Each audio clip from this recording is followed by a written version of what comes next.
Good evening everyone, कैसे हैं आप सब लोग। मेरा नाम है राहुल और मैं दूंगा आपको सीडीपी का प्रैक्टिस सेट प्लस इसमें होंगे मैथ के क्वेश्चंस। तो बने रहिएगा हमारे साथ। Rahul Pandey official Telegram channel है, you can join this for PDF and more information. पढ़ना कौशल में सबसे ज़्यादा महत्वपूर्ण है। अगर कहीं पर पढ़ना आ जाए ना तो पढ़ने के साथ अर्थ ग्रहण होना बहुत जरूरी है। तो आंसर होगा डी। नेक्स्ट है उपचारात्मक शिक्षण की प्रक्रिया कब तक चलती है। उपचारात्मक कब तक, उपचार किसी का कब तक करोगे, जब तक पिछड़ापन दूर ना हो जाए। तो एक चीज़ याद रखना, फॉर्मेटिव असेसमेंट में ना दो चीज़ें होती हैं, एक तो उपचार और एक होता है निदान। ठीक है, उपचारात्मक में ना अनुदेशनात्मक प्रक्रिया है। कैसी अनुदेशनात्मक प्रक्रिया, ये पूछा जाता है कई बार। निदानात्मक में क्या की जाती है, पहचान समस्या के कारणों की, याद रखना। उपचार को कहते हैं रेमेडी, इसको बोला जाता है डायग्नोसिस। आंसर होगा बी। नेक्स्ट, अच्छा एक क्वेश्चन और आता है, उपचारात्मक और निदानात्मक इसकी कितनी क्लासेस होनी चाहिए एक वीक में। तो एक वीक में एक क्लास होनी चाहिए इसकी। कितनी, एक क्लास, ये याद रखना, पूछा गया है, मेरा गलत हुआ था। शिक्षण में कंप्यूटर कैसी सामग्री है, तो दृश्य और श्रव्य, दिखाई भी देता है सुनाई भी देता है। आंसर होगा ए। अच्छा केवल श्रव्य पूछ लेता तो ग्रामोफोन। ठीक है, याद रखना। नेक्स्ट है इसमें, अपने जीवन के किस सप्ताह में नवजात शिशु यह समझने में सक्षम हो जाता है कि ध्वनि किस ओर से आ रही, तो वो हो जाता है पहले सप्ताह में, याद रखना। अच्छा कोई ये पूछ ले कि दांत कब बनना चालू होते हैं, तो 5 से 6वें महीने में पेट के अंदर जब माँ के अंदर होता है ना, तो 5 से 6वें महीने में, याद रखना। शिशु का भार ना 22% होता है मांसपेशियों का जन्म के समय, ये भी याद रखना। 20 दांत ऐसे आते हैं जो 2 बार आते हैं, और ठीक है ये भी याद रखना। और जो बचपन में ना दांतों का फॉर्मूला होता है 2102, ये पूछा जाता है। ठीक है, नेक्स्ट है आपका, किस आयु वर्ग के बालक में प्रतीकात्मक विचार विकसित हो जाते हैं। तो देखो ये प्याजे से लिया गया क्वेश्चन है।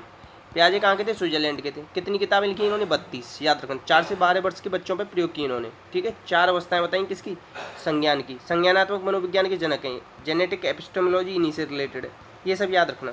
तो ये आता है प्रतीकात्मक विचार, साइन एंड सिंबल वाली स्टेज। ये कौन सी है बताओ, ये है 2 से 7। ठीक है, याद रखना। और इसी में क्या आता है, एनिमिज्म। और इसी में क्या आता है, ईगोसेंट्रिक से रिलेटेड क्या है, 3 पर्वत सिद्धांत, ये याद रखना। ठीक है, तो आंसर क्या हो जाएगा इसका, बी। आंसर क्या है, बी। नेक्स्ट, पावलोव के प्राचीन अनुबंधन सिद्धांत में, देखो पावलोव कह रहा है, पावलोव को नोबेल प्राइज कब मिला था, 1904, ये याद रखना। पावलोव ने किस पे काम किया बताओ, अनैच्छिक क्रियाओं पे। ठीक है, तो इसमें जो लार की कह रहा है कि अनुबंधन से पूर्व लार और अनुबंधन के बाद, तो अनुबंधन के पहले जो लार आ रही है तो वो स्वाभाविक है, खाने को देख के आ रही है। उसके बाद घंटी को लेके आई तो वो अनुबंधित क्रिया है। तो आंसर क्या हो जाएगा इसका, डी। इन्होंने क्या 2 टर्म दिए, कौन कौन से दिए बताओ। पावलोव ने, ऐसे समझो कि अच्छा सिखाने का, अगर आप किसी को सिखाना चाहते हो कुछ, तो सबसे इजी तरीका है पावलोव का सिद्धांत। ठीक है, ये क्वेश्चन पूछा जाता है, याद रखना। पैरोटिड ग्लैंड पर इन्होंने काम किया था, हॉफमैन मशीन पर करके दिखाया था। लिएंडर एंडरसन ने इनके सिद्धांत का प्रयोग किया था, और वॉटसन ने भी किया था, ये भी याद रखना। ठीक है, आंसर क्या हो जाएगा इसका, डी। नेक्स्ट है, घर में बच्चे अपनी माँ के न रहने पर मिठाई छुपा कर रखी हुई चीज़ को ढूंढकर मिठाई खा लेते हैं। मतलब माँ ने कहीं दुबका के रखी है, बच्चे उसे खा लेते हैं ढूंढ के। तो ये है नैमित्तिक अनुबंधन, ये है स्किनर का। स्किनर के में चूहा भी तो यही काम कर रहा था, ढूंढ रहा था इधर उधर, तो फिर उसे खाना मिल जा रहा था। ठीक है, तो वही हिसाब से आंसर क्या हो जाएगा इसका, बी। स्किनर की किताब है बियॉन्ड फ्रीडम एंड डिग्निटी, एक तो ये याद रखना। बिहेवियर ऑफ ऑर्गेनिज्म, ये याद रखना। ठीक है, और इन्होंने ही क्या एक दिया टर्म दिया चैनिंग का, शेपिंग का। ठीक है, ये याद रखना। चूहे और कबूतर पर प्रयोग किया 1938 में। ठीक है, ये याद रख लेना। और 1960 में क्या दिया इन्होंने बताओ, इन्होंने दिया एक, छोड़ो वो भूल गया मैं। ठीक है, आंसर क्या होगा इसका, बी। अच्छा प्रेक्षणात्मक सिद्धांत, ये किसका है, बंडूरा का। इन्होंने ही क्या दिया, सामाजिक अधिगम सिद्धांत, सामाजिक संज्ञानात्मक सिद्धांत। प्राचीन अनुबंधन, ये तो बताइए आपको, पावलोव वाला है। ठीक है, आंसर क्या है इसका, बता दिया मैंने आपको। आंसर है इसका नैमित्तिक अनुबंधन, आंसर है बी। नेक्स्ट, इसमें से कौन सा मॉडलिंग कहा जाता है, किसको मॉडलिंग कहा जाता है बताओ। तो ये कहा जाता है प्रेक्षणात्मक अधिगम को। अच्छा बंडूरा ने एक चीज़ दिया है क्या, मॉडलिंग थ्योरी, ये याद रखना। और इन्होंने किस पे प्रयोग किया है बताओ, इन्होंने प्रयोग किया था बेबी डॉल पे, कह रहा हूँ सॉरी, बोबो डॉल पे, देख रहे हो दिमाग, बोबो डॉल पे प्रयोग किया, याद रखना। इन्होंने एक टर्म दिया रेसिप्रोकल डिटर्मिनिज्म, इसमें 3 चीज़ें बताई, कौन कौन सी बताई। एक तो इन्होंने बताया क्या, एक बताया इन्होंने कॉग्निटिव, ठीक है, एक बताया इन्होंने बिहेवियर, और एक इन्होंने बताया एनवायरनमेंट। 3 चीज़ें बताई कि 3 चीज़ों से रेसिप्रोकल डिटर्मिनिज्म होता है। ये क्वेश्चन पूछा गया, याद रख लेना, पूछा जा सकता है। और इन्होंने 4 स्टेप और बताए, बताओ कौन कौन सा। अटेंशन, रिटेंशन, रिप्रोडक्शन, मोटिवेशन, ये 4 स्टेप ये याद रखना। आंसर होगा इसका बी। आंसर क्या होगा? ये बी। अच्छा, इनकी एक किताब है जो बहुत ही ज़्यादा कुछ दिन से पूछी जा रही है और 1-2 एग्जाम में आ चुकी है, मोरल डिसएंगेजमेंट। मोरल डिसएंगेजमेंट याद रखना इतना। आंसर है बी। नेक्स्ट, इसमें से कौन सा सुमेलित है? सुमेलित का चयन सामाजिक अधिगम किसने दिया था? ये तो बंडूरा ने दिया था। ठीक है, टॉलमैन ने क्या दिया था? गुप्त अधिगम ये दिया था, या चिन्ह सिद्धांत दिया था। ठीक है, ये याद रखना। और पावलव, ये क्रिया प्रसूत किसने दिया था? क्रिया प्रसूत स्किनर का है। ठीक है, अव्यक्त अधिगम ये है, अव्यक्त अधिगम किसका है? टॉलमैन का है। अंतर्दृष्टि किसका है? अंतर्दृष्टि है गेस्टाल्टवाद से रिलेटेड। गेस्टाल्टवाद कौन लेके आया था? बर्दीमर। कब लेके आया था? 1912 में। इसने क्या दिया है? पूर्ति का नियम। ठीक है, याद रखना। अच्छा, गेस्टाल्टवाद के अंदर 3 प्रकार का चिंतन होता है, ए प्रकार, बी प्रकार, बाई प्रकार। इसमें होता है क्या? प्रोडक्टिव। ये ए प्रकार कैसा होता है? प्रोडक्टिव। बी में क्या आता है? Trial and error. ये याद रखना, बहुत बार आपको मिलेगा ट्रायल एंड एरर, फिर आप सोचोगे कि इसमें तो आता ही नहीं, मगर ये आता है बी प्रकार की थिंकिंग। और एक बाई प्रकार का होता है। क्वेश्चन कैसे आता है? ए तरीका दिया है, B C D, A B C बाई, ये कौन सा दिया है इन्होंने? तो वहाँ सी नहीं दिया इन्होंने। 3 तरीके का चिंतन बताया इन्होंने। किसने? अंतर्दृष्टि वालों ने, गेस्टाल्टवाद में। याद रखना। आंसर क्या हो जाएगा इसका? आंसर हो जाएगा इसमें से कोई सा भी सुमेलित नहीं है। आंसर क्या हो जाएगा इसमें? इनमें से कोई सा भी नहीं। आंसर है डी। ठीक है, नेक्स्ट, तर्कना का भाव प्रकार जिसमें अभिग्रह का पूर्व धारणा से प्रारंभ होता है, तो ये होता है निगमन तर्क। क्या होता है? निगमन तर्क। ठीक है, आंसर होगा ए। नेक्स्ट, क्रिएटिविटी की पहचान का प्रमुख लक्षण क्या है? तो ये होता है अपसारी चिंतन। अपसारी को क्या कहते हैं? Out of the box thinking. इसके सृजनात्मकता की बात कौन करता है बताओ? ये करता है टोरेंस। इसके 4 स्टेप है, कौन कौन सा? प्रिपरेशन, गलत हो गया, प्रिपरेशन, इंक्यूबेशन, इल्यूमिनेशन, वेरिफिकेशन। सही है, यही है 4। ठीक है, आंसर क्या है इसका? डी। आंसर है डी। नेक्स्ट, अधिगम अशक्तता वाले बच्चों में क्या होती है? जो बच्चे अधिगम अशक्त होते हैं उन्हें ना अक्षरों और वर्गों में भ्रम हो जाता है। अधिगम अशक्तता की बात क्या है? Learning disability. इसकी बात सबसे पहले कौन करता है? Samuel Kirk. एक सैमुअल क्रैमर और हैं, वो किसकी बात करते हैं बताओ? ऑटिज्म की। ये भी याद रखना। ऑटिज्म डे कब मनाते हैं ये आप बताना, 2 अप्रैल को मनाते हैं या नहीं मनाते हैं? ठीक है, अच्छा एक चीज़ याद रखना, डिसलेक्सिया पढ़ने से संबंधित, डिसग्राफिया लिखने से संबंधित, डिसकैलकुलिया गणना से संबंधित, डिसप्रेक्सिया और एक डिसफेजिया, फेजिया है बोलने से संबंधित और प्रेक्सिया है मोटर स्किल से संबंधित। आंसर है इसका बी। ठीक है, और डिसलेक्सिया की बात किसने कही थी सबसे पहले? Rudolf Berlin. ये भी याद रखना, पूछा गया है। नेक्स्ट, अब देखो बालकों में पिछड़ेपन का कारण कौन सा सही है? तो देखो वातावरण का अनुकूल प्रभाव, इसके कारण तो नहीं हो सकता, तो पहले तो इसे काट दो, दूसरा काटो। ठीक है, यहाँ है, यहाँ है, यहाँ है, तो बाकी सब होंगे। इस तरीके से आंसर निकाल सकते हो आप जल्दी से। आंसर है बी। अगर कोई DSSS की तैयारी कर रहा है ना, तो इस तरीके से निकालना। रक्षा युक्तियों का प्रयोग सामान्यतः एक व्यक्ति कब करता है? तो अचेतन मन से रिलेटेड है। ठीक है, आंसर है ए। बस, और प्रेक्षण शब्द का सबसे पहले प्रयोग किसने किया था? सिगमंड फ्राइड ने। ये भी याद रखना। ठीक है, ये पूछा गया है। नेक्स्ट है कैटल की बुद्धि के सिद्धांत के संबंध में पूछ रहा है। कैटल ने कौन सा दिया बताओ? इन्होंने दिया है सोर्स ट्रेट और सरफेस ट्रेट। ठीक है, 2 तरीके की ट्रेड बताई इन्होंने। ट्रेड थ्योरी किसने दी है? कैटल ने दी है, ऑलपोर्ट ने दी है, और किसने दी है? आइजेंक ने दी है। ये याद रखना। वुडवर्थ ने भी काम किया है। तो इनकी जो तरल बुद्धि है ना, वो स्पीयरमैन के जी कारक की तरह, और इनकी ठोस बुद्धि जो है ना, वो स्पीयरमैन के एस कारक की तरह। तो यही गलत दे रखा है कैटल ने। और क्या दिया है? 16 PF सिद्धांत दिया है, 16 पर्सनैलिटी फैक्टर। ये भी याद रखना। ठीक है, संस्कृति मुक्त परीक्षण है इनका, ये याद रख सकते हो। ठीक, और क्या याद रख सकते हो? आंसर क्या हो जाएगा इसका? ए। इतना ही काफ़ी है। नेक्स्ट, बुद्धि का प्राथमिक मानसिक सिद्धांत PMA, प्राइमरी मेंटल एबिलिटीज, ये किसने दी है? तो ये दी लुईस थर्स्टन ने। कितनी है? 7 हैं, ये भी याद है। स्पीयरमैन का जी कारक और एस कारक है, ये याद है। जी कारक जन्मजात होता है, एस कारक क्या होता है? अर्जित होता है। ठीक है, रुको, ये जी कारक एस कारक दोबारा बताता हूँ। एक होता है जी कारक इसमें, एक होता है एस कारक। जी कारक क्या होता है? जो आपको सामान्यतः योग्यता, जनरल एबिलिटी, ये 95% होती है किसी काम करने के लिए, और एस कारक 5%। इतना याद रखना। जन्मजात वाला छोड़ देना, वो तरल और ठोस में आता है। ठीक है, बेने ने 1905 में क्या किया था? बुद्धि परीक्षण दिया था। ठीक है, ये भी याद रखना। और 1908 में इन्होंने मानसिक आयु का संप्रत्यय दिया। इन्होंने जो परीक्षण किया ना, उसमें 3 से 15 वर्ष के बच्चे लिए थे। और ये चीज़ याद रखना, सबसे पहले 30 क्वेश्चन लिए थे 1905 वाले में, इसमें इन्होंने 59 क्वेश्चन लिए थे। ठीक है, ये याद रख सकते हो। और बस, और ये कहाँ के थे? फ्रांस के थे, ये भी याद रखना। ठीक, स्टर्नबर्ग ने त्रिआर्की सिद्धांत दिया है। ठीक है, और इन्वेस्टमेंट थ्योरी ऑफ क्रिएटिविटी ये दी है। इनकी किताब है बियॉन्ड IQ, बियॉन्ड IQ, ये याद रखना स्टर्नबर्ग की, ठीक है। और आंसर क्या हो जाएगा इसका, आंसर हो जाएगा इसका बी, आंसर क्या है बी। नेक्स्ट, अब देखो इसमें से सेल्डन ने क्या नहीं दिया है, तो सेल्डन की एक किताब है, कौन सी बताओ, सेल्डन की एक किताब है, वो बताता हूँ अभी। पहले गोलाकार दिया है इन्होंने, आयताकार दिया है, और इन्होंने क्या दिया है, वर्गाकार नहीं दिया है, इन्होंने वर्गाकार नहीं दिया है, ठीक है, ये याद रखना। इनकी एक किताब है एटलस ऑफ मैन, कौन सी है, एटलस ऑफ मैन। एक है कौन सी, टाइप ऑफ मैन, ये किसकी है, स्प्रेंगर की है। एक है नेचर ऑफ मैन, ये किसकी है, हिप्पोक्रेटस की है। ये तीनों किताब याद रखना।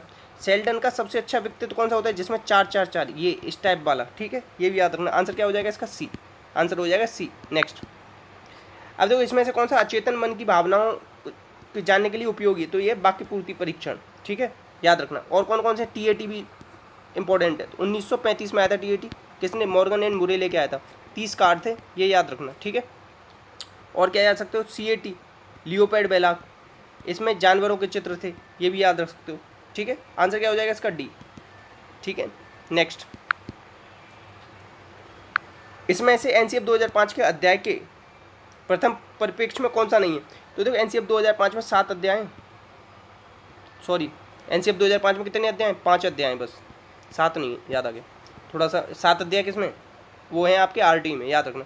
तो इसका शांति के लिए शिक्षा, ये इसके प्रथम में नहीं है, ये किसमें, इसके तीसरे अध्याय में, किसमें, 3rd अध्याय में, ये याद रखना। NCF 2005 किस पे आधारित, रविन्द्रनाथ टैगोर के निबंध पे आधारित है, कौन सा, सभ्यता एंड प्रगति, ये याद रखना। रविन्द्रनाथ टैगोर कौन से थे, व्यवहारवादी थे, ये याद रखना, ठीक है। मगर NCF 2005 किस पे आधारित है, निर्मितवाद पे आधारित है, ये याद रखना, ठीक है।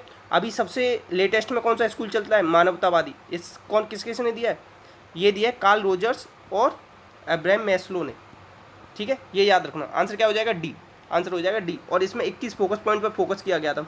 अच्छा, इसमें 5 चीज़ों पे जोर दिया है। फियर्ड में फ्लेक्सिबिलिटी, ए से क्या होगा, ऑल आउट डेवलपमेंट, आर से होगा रिमूव रोट लर्निंग, डी से होगा डेमोक्रेटिक एनवायरनमेंट, रिमूव कह रहा हूँ रोट लर्निंग, ये याद रखना। और ई से क्या होगा बताओ, external world, link with external world, answer क्या हो जाएगा इसका, डी। नेक्स्ट है, इसमें से कौन सा अधिनियम 2009 के तहत एक बच्चे को कितने घंटे पढ़ाना चाहिए, एक टीचर को 45 घंटे पढ़ाना चाहिए, याद रखना। और एक क्लास कितने मिनट की होनी चाहिए, 35 मिनट की होनी चाहिए, ये भी याद। RT 2009 कब लागू हुआ था, 1 अप्रैल 2010 से, ये याद रखना। 7 अध्याय 38 धाराएं इसमें, ये याद रखना, ठीक है। और अपना देश कौन सा देश बना था, 135वां कंट्री बना था, ये भी याद रखना, ठीक है। आंसर क्या है इसका, बी। नेक्स्ट, अब देखो शिक्षा का अधिकार अधिनियम 2009 के तहत प्राइवेट ट्यूशन प्रतिबंध किसमें, 28 में, ठीक है। और धारा 27 क्या कहती है, ये जैसे और कामों में नहीं लगाओगे, जैसे पल्स पोलियो वगैरह में नहीं लगाओगे, ठीक है, ये इसमें दे रखा है धारा 27 में। अच्छा, 26 क्या कहती है, 10% से ज़्यादा सीट खाली नहीं रह सकती टीचर की, जो भर्ती होती है ना, इसी के तहत होती है। धारा 25 में क्या है, अनुपात दे रखा है शिक्षक छात्र का 1:30 प्राइमरी में, याद रखना। आंसर क्या हो जाएगा इसका, डी। नेक्स्ट है, इसमें से कौन सा उत्तम परीक्षण के लिए तकनीकी विशेषता है, तो वैधता क्या होती है, तकनीकी, बाकी ये नहीं होती, बाकी ये क्या होती हैं, व्यवहारिक होते हैं। ये तीनों क्या है, व्यावहारिक। शुद्ध वर्तन ही देख लेना, व्यावहारिक लिखने को पूछ लेता है। आंसर क्या है इसका, ए। वैधता क्या है, तकनीकी है। नेक्स्ट, तकनीकी विशेषता है। इसमें से कौन सा निर्माणात्मक आकलन पे की है, कौन सी विशेषता, तो ये नैदानिक और उपचारात्मक दोनों होता है, आंसर है बी। सत्र की समाप्ति पे क्या होता है, संकलात्मक, इसे ही क्या कहते हैं, समेटिव। अच्छा, फॉर्मेटिव होता है 40%, समेटिव होता है 60%, ये भी याद रखना, ठीक है। एक इसमें पूछता है CGPA, ठीक है, इसकी फुल फॉर्म क्या है, तो grade point average, cumulative grade point average, ये है। आंसर क्या हो जाएगा इसका, बी। नेक्स्ट, अब देखो इस तरीके से कभी आ जाए, ठीक है, इस तरीके से आ जाए, तो हमेशा अगर जोड़ दे रखा हो ना, तो पहले तो याद रखो अंडर रूट दे रखा हो, और फिर उसके बाद जोड़ दे रखा हो। अब ये जोड़ दे रखा है तो पहले घटा लो इसे, 15 में से 12 गए तो 3, 20 में से 7 गए तो कितना बचा, 13, ठीक है। जैसे मैं बता रहा हूँ वैसे करना। अब जो छोटा होगा वो तो बड़ा होगा, देखो इसने कहा था जोड़ो, तो हमने क्या कर दिया, घटा दिया। तो जो छोटा होगा तो वो बड़ा हो जाएगा, बड़ा वाला छोटा हो जाएगा। तो अब इसमें क्या कह रहा है, तो ये क्या है, ये बड़ा है हमारे हिसाब से, मेरी ट्रिक के हिसाब से, ठीक है। तो आंसर क्या हो जाएगा, ए बड़ा है बी से, ए बड़ा है बी से। देखो जोड़ने ही कह रहा था तो हमने घटा लिया, तो 15 में से 12 गया तो 3, 20 में से 7 गया तो 13। तो जो बड़ा होता है वो छोटा हो जाता है, और जो छोटा होता है वो बड़ा हो जाता है। आंसर है इसका ए। अच्छा, एक मैं पूछता हूँ आपसे, √13 प्लस √2, ठीक है, ए बराबर ये दे रखा है, और बी बराबर दे रखा है √25 माइनस √20, तो अब इसमें से कौन सा बड़ा है ये बताना आप। नेक्स्ट, अब देखो ये दे रखा है यहाँ 2 की पावर n-1, 2 की पावर n+1 बराबर 320। तो अब इसमें ना n की जगह n की वैल्यू पूछ रहा है, तो सीधे उठा के रख लो। उठा के रखोगे तो कोई सी एक वैल्यू रखो, n बराबर 7 रखो। n बराबर 7 में से एक गया तो 6 प्लस 2 की पावर फिर हो गई 8, 7 और 1 8, यहाँ पे 7 में से गई 6। अब इन दोनों को जोड़ लेना, ये 320 आएगा। इस तरीके से कर लिया अगर सीधे वैल्यू रख के। आंसर है डी। नेक्स्ट है इसमें देखो 3 की पावर x+8 और यहाँ दे रखी 27 को क्या कर सकता हूँ, 3 की पावर 3 लिख सकते हैं, 2x+1। अब 3 का अंदर गुणा हो, 3 दूनी 6 प्लस 3, तो x+8 बराबर 6x+3। 6x में से x गया तो 5x और ये इधर जाके क्या हो जाएगा 5, तो 5x बराबर 5। तो x बराबर क्या आ जाएगा यहाँ से 1। आंसर है डी। नेक्स्ट है इसमें से बताना कि कौन सा सबसे बड़ी संख्या है। तो 2 की पावर 2, 2 की पावर 2, 2 की पावर 2, 2 की पावर 2 कितनी हो जाए 4, 4 थी कितना हो जाएगा 12, 2 दूनी 4 दूनी 8, 8 2 64, 2 दूनी 4, 4 चौक 16, 16 16 256, 2 दूनी 4, 4 चौक 16 चौक 64। तो कौन सा बड़ा है इसमें, इसमें सबसे बड़ा हो जाएगा ये। ठीक है, याद रखना। आंसर क्या हो जाएगा इसका, आंसर हो जाएगा सी। सबसे बड़ा कौन सा है, सी। नेक्स्ट, अब देखो इसमें से इसको घटाने पर क्या मिलेगा, 4x + 7 में से घटाओ माइनस का 5x। अब ये माइनस का है तो ये तो प्लस हो जाएगा, तो माइनस का x बच जाएगा इन दोनों में से, और यहाँ क्या हो जाएगा, ये जुड़ के 9 हो जाएगा। तो क्या हो जाएगा ये। इसमें ध्यान देने वाली बात पता है क्या, ये यहाँ पहले से माइनस का है तो ये प्लस का हो जाएगा, ये ध्यान देने वाली बात है। नेक्स्ट, अब देखो इसमें बताना है कि इसके गुणनखंड क्या होंगे। गुणनखंड क्या होंगे इसके, x² + 5x + 6। तो 6 के ऐसे गुणनखंड करो, यहाँ पे 1 मानते हैं हमेशा, 6 एकम 6, ऐसे करो कि 5 आ जाए, तो 3 दूनी 6 जोड़ने पे, तो x² जोड़ने या घटाने पे प्लस 3x + 2x + 6, तो x कॉमन लो x+3, यहाँ से 2 कॉमन लो x+3, तो x+3 x+2 ये आ जाएगा। आंसर क्या हो जाएगा, आंसर हो जाएगा इसका पहला वाला, आंसर हो जाएगा ये। नेक्स्ट, अब देखो इसमें कह रहा है कि इसका वर्ग क्या होगा, 1 0 0 0 1, इसका स्क्वायर। तो देखो स्क्वायर करोगे तो यहाँ 3 जीरो है अंदर, तो स्क्वायर करने पे क्या हो जाएंगे 6 हो जाएंगे, तो ये होगा नहीं, ये होगा नहीं, ये वाला हो जाएगा। जितनी अंदर जीरो होती है ना स्क्वायर करने पे डबल हो जाती हैं, ये याद रखना बस। नेक्स्ट, देखो एक पाउडर में इतना अनुपात है, तो कार्बन बताना है। कार्बन कितना दे रखा है यहाँ 3, तो 10 और 10 20 25, 25% किसके बराबर है, 25 बराबर 100, तो 4 बार क्या 4 3 कितना हो गया 12। नेक्स्ट, अब देखो ये कह रहा है कि 2 घन सेंटीमीटर के 2 घनों को परस्पर, ये एक घन एक घन, तो 2 और 2 कितना हो जाएगा 4, और बाकी जो साइड है ना वो उतनी रहेंगी, तो 4 2 2 हो जाएगा।